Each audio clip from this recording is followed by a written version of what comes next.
I kindly lent my luxury car to the company as a shared vehicle, but unexpectedly a new intern accused me of using it for personal reasons in front of everyone. He had only been at the company for 1 month. Just because he saw me driving my kid around more than once, he said it like it was a big deal. I honestly didn't know whether to be mad or laugh. Without thinking, I looked over at the boss next to me. Yes, that boss is actually my old classmate. Back then I supported his startup, so I brought my family's luxury car to the company to help him look good. Almost all the senior employees knew about this, and because of that, people would come to borrow my car every now and then. But now, facing the intern's accusation, those coworkers who borrowed my car all stayed silent. I was about to explain myself, but then my boss suddenly put on a serious face and started criticizing me. He said even though we were classmates, rules are rules in the company, and as the boss he had to keep work and personal matters separate. But since this was my first offense, he would let it slide this time, and told me to hand over the car keys. From now on, the intern would manage the car. Looking at his so-called professional attitude, I couldn't help but let out a cold laugh. When something free is used for too long, people really start to think it belongs to them. Right after the meeting ended,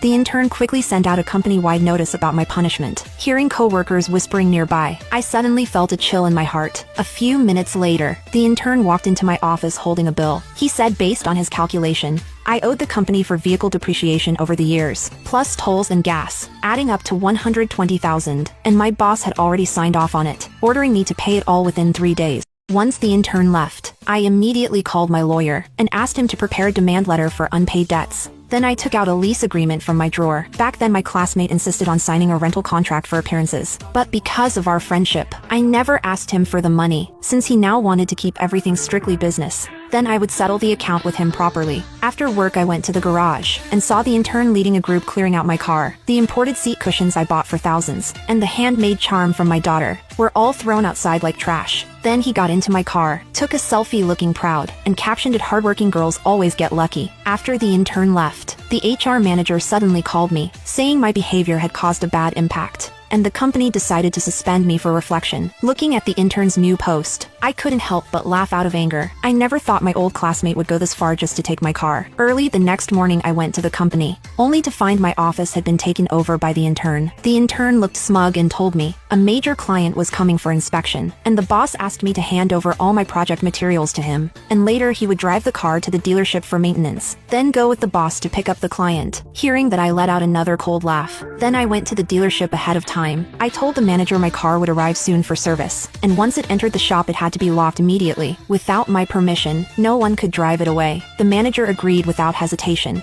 At that moment the intern was full of confidence, ready to have the driver start the Cullinan to pick up the client. But when the key turned, the car did not respond at all.